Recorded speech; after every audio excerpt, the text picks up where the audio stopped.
بسم اللہ الرحمن الرحیم والصلاة والسلام علی رسولہ الکریم وعلی آلہ وصحبہ اجمعین، اما بعد۔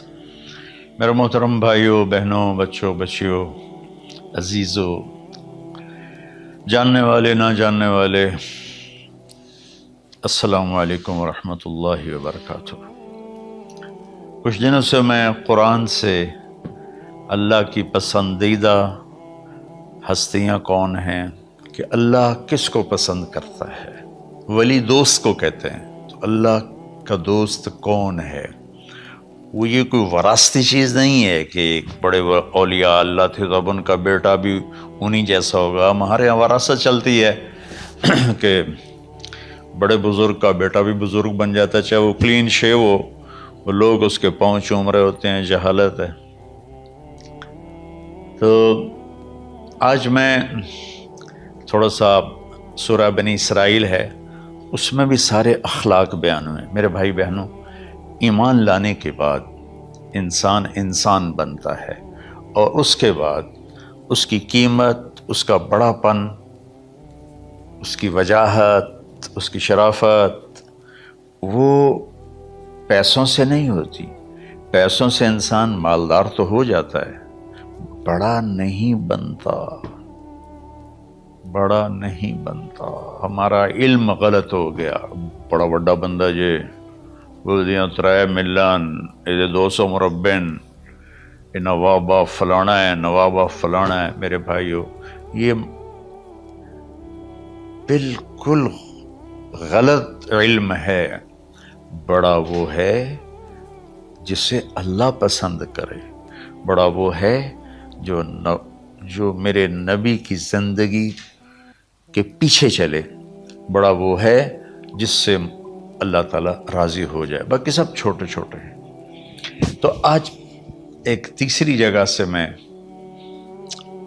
کچھ باتیں قرآن سے عرض کروں گا، جن کا تعلق ہمارے ایمان سے بھی ہے، اخلاق سے بھی ہے۔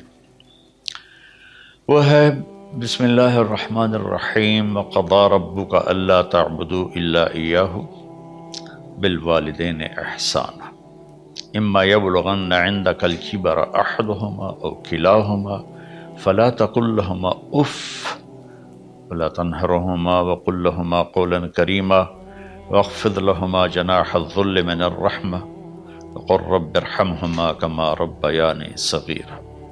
یہ بہت بڑا مضمون ہے۔ اللہ نے قرآن بھر دیا والدین کے خدمت کے لیے، والدین کی اطاعت کے لیے، والدین کی ماننے کے لیے۔ پہلا جملہ ہے اور تیرے رب نے فیصلہ کیا، ایک مطلب۔ دوسرا، اور تیرے رب نے حکم کیا کہ بندگی صرف اللہ کی ہے، بندگی صرف اللہ کی ہے۔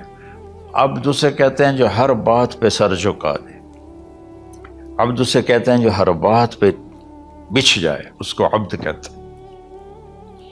تو اللہ کہہ رہا ہے میرے بندو، میرا ایک فیصلہ ہے اور میرا ایک حکم ہے، میرے سوا نہ تمہارا ہاتھ کسی کے آگے پھیلے، نہ تمہاری گردن کسی کے آگے جھکے۔ ایک دوسرے سے مدد لینا، اس کو ایک دوسرے کی تعاونوں میں آ جاتا، تعاونوا علی البر والتقوی، ایک دوسرے کا ساتھ دو، ایک دوسرے کی مدد کرو۔ میرے نبی قرضہ اٹھاتے تھے۔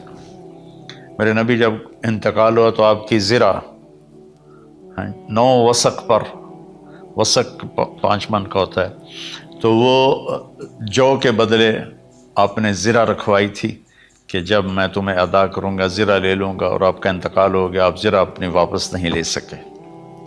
وہ چیزیں جن کا تعلق صرف اللہ کی ذات سے ہے اور کوئی نہیں کر سکتا، اس میں صرف اللہ کے آگے ہاتھ پھیلا، جیسے ہم کہتے ہیں مدد، نصرت۔ اللہ کہتا میں ہوں، الا ان نصر اللہ قریب، سنو میری مدد تمہارے قریب ہے۔ تو اللہ تعبدوا الا ایاہ، بس ایک چھوٹا سا جملہ اللہ نے یہاں کیا، چونکہ یہاں اللہ نے والدین اور اخلاق بتانے تھے تو اپنے لیے صرف ایک جملہ بولا، باقی باتیں بھی اللہ کے لیے ہیں، لیکن اللہ نے میری بندگی، اس بندگی سے مراد 5 وقت کی نماز نہیں ہے، حج، روزہ، زکوٰۃ نہیں ہے اس کی مراد، یہ ساری باتیں داخل ہیں، اور اس کے ساتھ 24 گھنٹے کی زندگی اللہ کی مرضی پر گزارو، نفع آئے تو شکر ادا کرو، نقصان ہو تو صبر کرو، برداشت کرو، پھر بھی شکر ادا کرو، کہ میرا رب یہ کہہ رہا ہے کہ میں نے صرف اللہ سے تعلق جوڑنا ہے۔ اللہ کے نبی نے اپنے چچا زاد بھائی عبداللہ بن عباس سے فرمایا کہ یا غلام، اے نوجوان، اوصیک بکلمات فاحفظہ، میں تمہیں چند باتوں کی وصیت کرتا ہوں، کیا؟ احفظ اللہ، احفظ اللہ یحفظک اللہ، یحفظک اللہ، اللہ کے اوامر کی حفاظت کر، اللہ تیری حفاظت کرے گا۔ احفظ اللہ تجدہ تجاہک، تو اللہ کے اوامر، اسلام، حلال حرام کی پہچان کر کے زندگی گزار تو اللہ کو ہر وقت تو اپنی مدد کے لیے تیار پائے گا۔ اور لمبی حدیث ہے، عشاء کی نماز کا وقت ہو رہا ہے، اس میں وہ جملہ جو اس میرے مضمون سے متعلق ہے، وَإِذَا سَأَلْتَ فَاسْأَلِ اللَّهِ، جب بھی مانگو اللہ سے مانگو، جب بھی مانگو اللہ سے مانگو، اللہ کے سوا کوئی دینے والا نہیں ہے، صرف اللہ ہے دینے کے لیے۔ وَإِذَا اسْتَعَنْتَ فَاسْتَعِنْ بِاللَّهِ، اور جب مدد کے لیے ہاتھ اٹھاؤ تو صرف اللہ کو پکارو، جب ضرورت حاجت کے لیے، مدد کے لیے ہاتھ اٹھاؤ تو اپنے اللہ کو پکارو۔ تو یہ حدیث کی بات بھی ہے، جو قرآن کی بات بھی ہے۔ اس کے بعد آگے اللہ کہتا ہے وَبِالْوَالِدَيْنِ إِحْسَانًا، اور اپنے والدین کے ساتھ احسان کرو۔ احسان کا کیا مطلب ہے؟ اللہ آگے اسی کی تشریح کر رہا ہے۔ ویسے احسان کا مطلب عربی میں ہوتا ہے، یہ جو ہمارا اردو کا احسان ہے، میں تیرے تو احسان کیتا ہے تو ہوں میں نالے کی کر رہے ہیں، یہ بھی مطلب ہے، لیکن احسان کا اصل مطلب ہوتا ہے، احسان حسن سے ہے، حسن، حسن سے الف، 2 الف ملے اور احسان بن گیا۔ احسان کا مطلب ہوتا ہے کسی بھی کام کو جو دنیا کا ہے، دین کا ہے، اسے انتہائی خوبصورت طریقے سے کرنا۔ جیسے کسی دلہن کا میک اپ ہوتا ہے نا، تو 5-6 گھنٹے 4 گھنٹے کے بعد وہ کہتی ہے، جو ہوتی ہے اس کا میک اپ کرنے والی، کہ جی بس یہ مکمل ہو گیا ہے اور اب اس سے آگے نہیں ہے۔ تو آخری اچھائی کی آخری انتہا پر پہنچ کے کام کرنے کو احسان کہتے ہیں۔ تو میرا اللہ کہہ رہا ہے، میرے بندو، اپنے والدین کے ساتھ وہ کرو کہ جو بھلائی کی، خدمت کی، ماننے کی آخری حد ہے۔ سبحان اللہ۔ وبالوالدین احسان، بالوالدین پہلے ہے، احسان بعد میں ہے۔ اللہ تعالیٰ نے باقی سب کو پیچھے کر کے فرمایا کہ دیکھو، خاص طور پہ ماں باپ کے ساتھ وہ رویہ کرو کہ ان کے دل سے دعائیں نکلیں۔ چند دن پہلے ایک والد یوں ہاتھ اٹھا کے کہہ رہا تھا اپنے بیٹے، اکلوتا بیٹا، میں منگنا اللہ کھولو، اللہ تینوں چاہ لگے۔ باپ بیٹے کے لیے یہ دعا مانگ رہا تھا، اور بیٹا اکیلا ہے، یہ بد دعا باپ کر رہا تھا۔ تو بھائیو، ایسی اولاد نہ بنو جس ماں نے پیٹ میں 9 مہینے اٹھایا، پھر جننے کی تکلیف برداشت کی۔ ایک شخص آیا حضرت عبید بن عمیر کے پاس کہ حضرت، میں نے ماں کو اپنے کندھے پہ بٹھا کے پیدل حج کرایا ہے، مینا لے گیا، عرفات لے گیا، مزدلفہ، پھر مینا، پھر مکہ، تو کیا میں نے ماں کا حق ادا کر دیا؟ میں نے فرمایا ولا تلقۃ واحدہ، بیٹا ابھی ایک تلقہ کا حق بھی ادا نہیں ہو۔ تلقہ کسے کہتے ہیں؟ جب بچہ پیدا ہونے کا وقت آتا ہے تو ماں کو دردوں کی لہریں اٹھتی ہیں، وہ اتنی خوفناک ہوتی ہیں کہ ماں چیخ چیخ کے رہ جاتی ہے، اور بعض اوقات ڈیلیوری لیٹ ہو جاتی ہے تو وہ تڑپتی ہے، روتی ہے۔ وہ جو لہریں ہیں نا پیٹ میں آتی ہیں جاتی ہیں، آتی ہیں جاتی ہیں، ایک لہر جو درد کی اٹھتی ہے اس کو کہتے ہیں طلقہ۔ میں قربان جاؤں، انہوں نے فرمایا بیٹا ابھی تیری ماں نے جو تجھے جنا تھا اس وقت جو تجھے درد، وہ تیری ماں نے درد کی لہریں برداشت کی تھیں، اس میں سے ایک لہر کا بھی حق ادا نہیں ہوا، یعنی کہ حق ادا ہو ہی نہیں سکتا۔ یہ مطلب کہ حق ادا ہو ہی نہیں سکتا، کہ بیٹا ابھی ایک کا بھی نہیں۔ پھر حضرت عبداللہ بن عمر سے ایک شخص نے پوچھا کہ اچھا یہ جو آدمی تھا یہ خراسان، یہ ایران میں ہے اور افغانستان میں، یہاں سے ماں کو پیدل کندھے پہ بٹھا کے مکے پہنچا تھا، اندازہ لگا اس نے کتنی مشقت اٹھائی۔ اور عبید اللہ بن عمیر کہتے ہیں بیٹا ابھی ایک لہر کا حق ادا نہیں ہوا۔ یہی سوال حضرت عبداللہ بن عمر سے کیا ایک شخص نے کہ حضرت میں نے اپنی ماں کو حج کرایا ہے، سارا میں نے پیدل کرایا ہے اور کندھے پہ اٹھا کے کرایا ہے، تو کیا میں نے ماں کا حق ادا کر دیا؟ وَلَا ظَفْرَةً وَاحِدَةً وَلَا ظَفْرَةً وَاحِدَةً۔ ہائے ہائے، کہ بیٹا تیری ماں نے تجھے پالتے ہوئے جو تھک تھک کے لمبے لمبے سانس لیے، ہوکے بھرے، ابھی ایک ہوکے کا حق بھی ادا نہیں ہوا، یعنی حق ادا ہو ہی نہیں سکتا۔ تو احسان کے آگے تشریح آ رہی ہے۔ تو آج میں صرف اتنی بات کروں گا کہ میرے بھائیوں، میری بہنوں، میرے بچوں، میری بچیوں، اللہ کے واسطے ماں باپ کو دکھ نہ دینا ورنہ اللہ بھی ناراض ہو جائے گا۔ چند دن پہلے ایک بچہ بچی میرے پاس آئے، دونوں میڈیکل اسٹوڈنٹ تھے، کہیں کہ ہم شادی کرنا چاہتے ہیں۔ تو بچی نے کہا جی میرے والدین ناراض ہیں، وہ نہیں، اس رشتے پر راضی نہیں ہیں۔ تو میرے باپ کہتے ہیں اگر تو نے یہاں رشتہ کیا تو تیری میری ایک درمیان ایک خط آئے، کھچ جائے گا، خلیج، ہم اس پار نہیں آئیں گے تو اس پار نہیں آئے گی۔ میں نے کہا بیٹی جس ماں نے تجھے 9 مہینے پیٹ میں پالا، 2 سال تجھے دودھ پلایا، تیری پوٹیاں پیشاب صاف کیا، تجھے پیمپر باندھے، تجھے اٹھ کے راتوں کو اپنی چھاتی سے دودھ پلایا، کیا اب اس کا اتنا بھی حق نہیں کہ تم اس کی رائے کا احترام کرو؟ اتنا بھی حق نہیں ہے؟ تو میں نے کہا بیٹا میری کوئی رائے نہیں ہے، تو اب اگر تیرے ماں باپ راضی ہیں تو بسم اللہ ضرور کر، اگر راضی نہیں ہیں تو دیکھو موت تک تجھے ماں باپ کی دعا نہیں ملے گی، اور ماں باپ کی دعا نہ ملی تو کچھ بھی نہیں ملے گا۔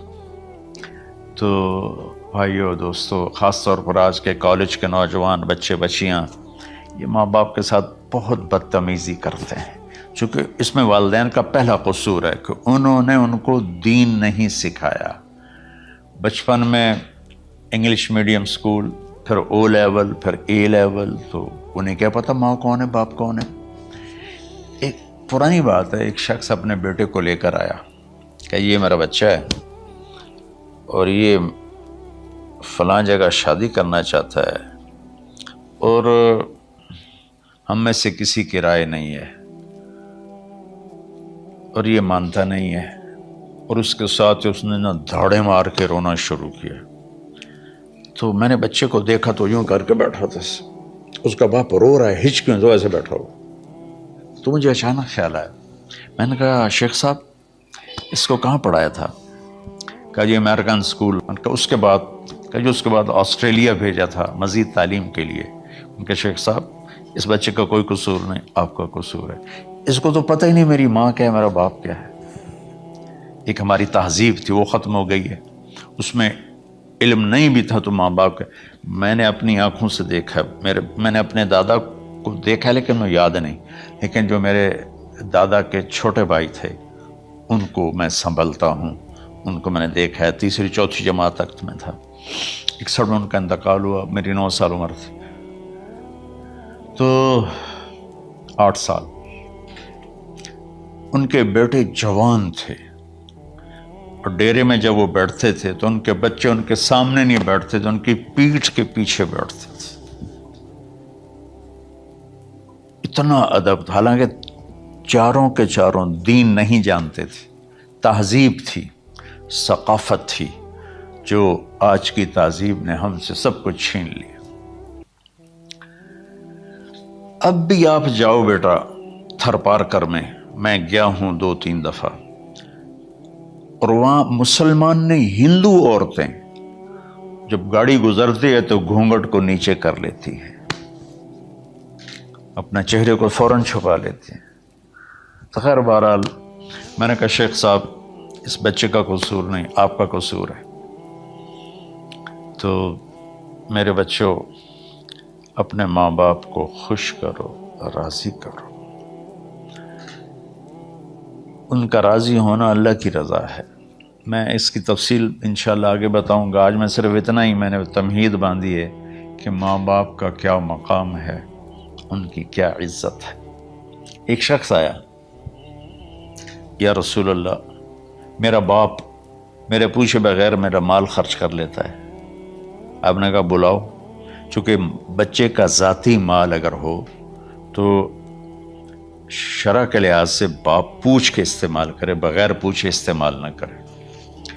جب اسے پتہ چلا کہ میرے بیٹے نے شکایت کی ہے تو عرب کی شاعری تو مشہور تھی، انہیں دل دل میں کچھ اشعار پڑھے۔ جو آیا تو جبریل پہلے آ گئے، یا رسول اللہ اللہ تعالیٰ کہہ رہے ہیں آپ اس سے پوچھیں وہ شعر بتاؤ جو تیرے کانوں نے تو نہیں سنے، تیرے دل میں آئے تھے اور اللہ نے سن لیے۔ تو اللہ کے نبی نے فرمایا بھائی تیرا انشاءاللہ کیس سنتے ہیں، لیکن پہلے وہ شعر سناؤ جو تم نے تو نہیں کہے زبان سے پر اللہ نے سن لیے ہیں۔ تو آپ نے اس سے ارشاد فرمایا کہ تمہاری بات ہم سنتے ہیں باپ بیٹے کی، لیکن پہلے وہ شعر سناؤ جو تیری زبان سے ادا نہیں ہوئے، تیرے کانوں نے نہیں سنے، تیرے دل کی گونج تھی اور تیرے دل کی آہ اور فریاد تھی جو دل ہی میں گھٹ کے رہ گئی، اسے اللہ نے سنا ہے۔ وہ کہتا ہے سناؤ۔ کہنے لگا یا رسول اللہ آپ کا رب ہر وقت ہمارے ایمان کو آپ پر زیادہ سے زیادہ بڑھاتا رہتا ہے، اس ذات کی قسم جس کے قبضے میں میری جان ہے۔ یہ چند میرے دکھ بھرے خیالات الفاظ کی شکل میں ڈھلے، لیکن میری بزم تصور میں ہی رہے اور وہیں دفن ہو گئے، باہر نہیں نکلے، میری زبان سے ادا نہیں ہوئے، میرے کانوں نے نہیں سنا، آپ کے رب نے سن لیا۔ آپ نے کہا اچھا بتاؤ تم نے کہا کیا تھا؟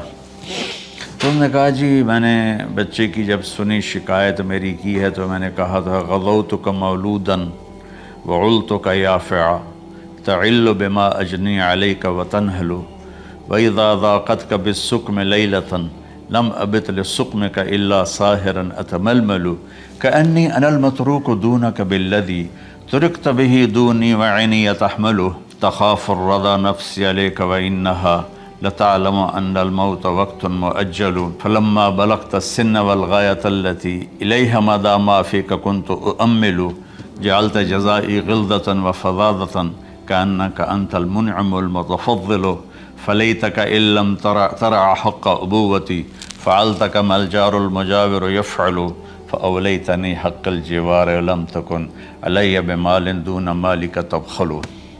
میں ابھی ترجمہ کرتا ہوں۔ اس کا میرے نبی پر کیا اثر ہوا کہ آپ کے ٹپ ٹپ آنسو گر رہے تھے اور آپ کی داڑھی آپ کے آنسوں سے تر ہو رہی تھی۔ یہ اتنا فصیح کلام ہے کہ عربوں کو بھی پسینہ آ جائے گا ترجمہ کرنے کے لیے، تو میں تو عربی نہیں ہوں، لیکن یہ فخر تو حاصل ہے، بھلے ہیں یا برے ہیں 2-4 قدم ہم بھی تیرے ساتھ چلے ہیں۔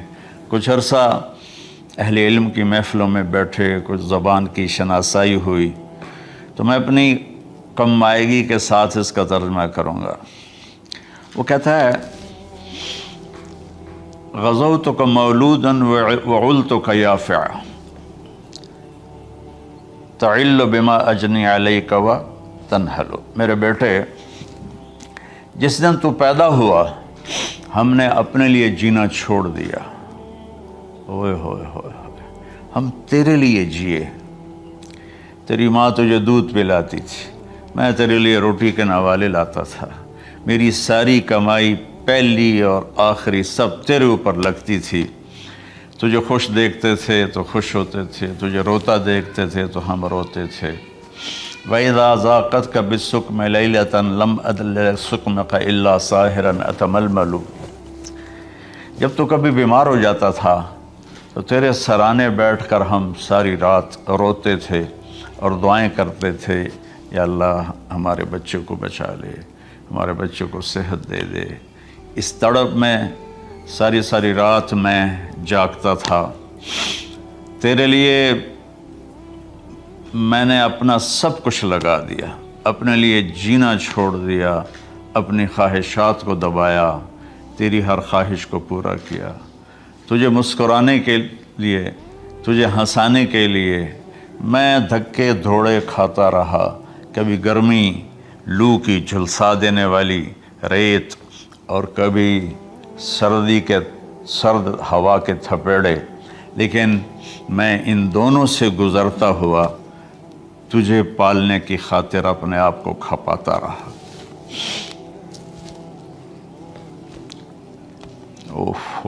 فلما بلغت السن والغایۃ التی الیہ مدی ما فیک کنت اؤمل، بیٹا میں نے اپنے ہڈیوں کا رس بھی تیرے اندر ڈال دیا، صرف کمائی نہیں، میں نے اپنے ہڈیوں کا رس تیرے اندر ڈالا، میں نے جو کچھ تھا تیرے اوپر قربان کیا۔ تجھے مسکراتا دیکھ کر میں اپنے غم بھولتا تھا، تجھے ہنستا دیکھ کر مجھے دکھ بھول جاتے تھے، اور پھر آہستہ آہستہ آہستہ میری ہڈیوں کا گودا، میری کمائی تیرے اندر گئی، اور تو ایک خوبصورت درخت کی طرح بڑھتا چلا گیا، بڑھتا چلا گیا، بڑھتا چلا گیا، بڑھتا چلا گیا، اور میری بڑھاپے نے کمر جھکا دی اور میں جھکتا چلا گیا، جھکتا چلا گیا۔ میرا خیال تھا کہ جیسے میں اس کی انگلی پکڑ کے چلتا تھا، اب میری باری ہے، یہ میری انگلی پکڑ کے چلے گا، جیسے میں اسے سینے سے لگاتا تھا، پیار کرتا تھا، جھولے جھلاتا تھا، باغ میں لے جاتا تھا، یہ ساری اس کی تعبیرات کے اندر داخل ہیں، الفاظ میں نہیں ہیں۔ تو مجھے خیال آتا تھا جب میں بوڑھا ہو جاؤں گا نا تو میرا بیٹا بھی مجھے ایسے ہی لے کے پھرے گا، میرا بیٹا بھی میری سنے گا۔ یہ 100 دفعہ پوچھتا تھا یہ کیا ہے، اور میں ہر دفعہ جواب دیتا تھا یہ ہے۔ تو اب میں بوڑھاپے میں اس سے بات کروں گا، یہ میری بات سنے گا، میں اس کو نوالے کھلاتا تھا، یہ مجھے روٹی کھلائے گا، میں اس کا انگلی پکڑ کے چلتا تھا، یہ میرا ہاتھ پکڑ کے چلے گا۔ میری کمر بڑھاپے نے جھکا دی اور میں ایک خشک پیڑ کی طرح ہو گیا، اور جوانی نے تیری کمر کو سیدھا کیا اور تو ایک تر و تازہ درخت بن گیا۔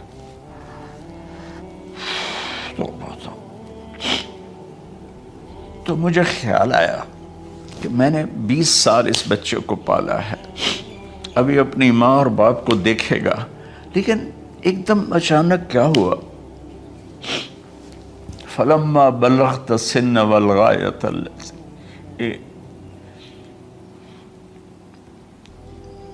الیہا مدی ما فیک کنت اؤمل، جب تو اس عمر کو پہنچا جس میں ہماری امیدیں تیرے ساتھ لگ گئیں، ہمیں بڑھاپے نے بے آسرا کر دیا اور تیری جوانی نے تجھے ہمت دے دی، تب ہمارا خیال آیا کہ اب یہ ہمارے ساتھ وہی کرے گا جو ہم نے اس کے ساتھ کیا۔ لیکن کیا ہوا، جعلت جزائی غلظۃ وفظاظۃ کأنک انت المنعم المتفضل، تو اتنا بدتمیز ہوا، تیری زبان چھری بن گئی، تیرا رویہ زہر بن گیا، اور میری ساری زندگی کی محنت کا بدلہ تو نے مجھے نافرمانی سے دیا، بد اخلاقی سے دیا، بدتمیزی سے دیا۔ میں حیرت بھری نظروں سے تجھے دیکھتا رہا اور میں اپنی پچھلی 20 سالہ زندگی کو جھٹلاتا رہا کہ میرے خیال میں اس کا نوکر ہوں اور یہ میرا مالک، میں اس کا باپ نہیں، میں اس کا نوکر ہوں، کیونکہ ماں باپ کے ساتھ ایسا کوئی نہیں کرتا ہے، یہ میرا مالک ہے اور میں اس کا نوکر ہوں، اس لیے مجھے ڈانٹ رہا ہے۔ کتنے بچوں کو میں نے یہ کہتے سنا اپنے باپ کو، تو میرے واسطے آج تک کیتا کی ہے، تو میرے واسطے آج تک بنایا کی ہے۔ اور جو باپ بے بسی کی تصویر بنا ہوتا تھا وہ شکلیں بھی میرے سامنے ہیں۔ ہمارا دیہاتی ماحول زمین دارہ ماحول ہے، لیکن اب تو شہروں میں بھی یہی حال ہے۔ جس نے وہ لیول اے لیول کیا ہے اسے کیا پتا ماں کسے کہتے ہیں، باپ کسے کہتے ہیں۔ تو میں نے اپنی آنکھوں سے باپ کی بے بسی اور بیٹے کا غرانہ ایک دفعہ نہیں کتنی دفعہ دیکھا۔ تو میرے واسطے آج تک ہی کیتا ہے، تو میرے واسطے آج تک ہی بنایا ہے۔ وہ کہتا ہے اچھا میرا بچہ جداں جوان ہو سو آپ پہ سمجھ جسو۔ جبریل انسانی شکل میں آئے کہ یا رسول اللہ کچھ سوال کی، قیامت کب آئے گی؟ کہا اللہ کو پتہ ہے۔ کہا کوئی نشانی؟ فرمایا جب دیکھو کہ بیٹیاں بھی ماؤں کو نوکر کی طرح دھتکار رہی ہوں تو سمجھنا قیامت آنے والی ہے۔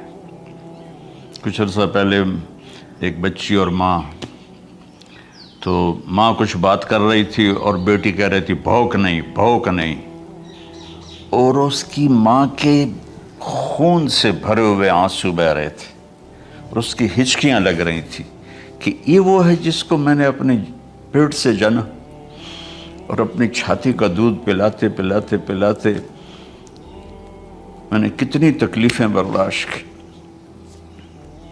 اور آج کر یہ بھوک نہیں۔ تو کمال کے اشعار میں سوچ رہا ہوں جو میرا یہ حال ہے 1400 سال بعد کہ میرے آنسو نہیں رک رہے، تو اللہ کے نبی تو زارو قطار روئے تھے، داڑھی آنسوں سے تر ہو گئی تھی۔ کہا بیٹا جب تو نے میری ساری زندگی کی محنتوں کا بدلہ بدتمیزی سے دیا، گالی گلوچ سے دیا،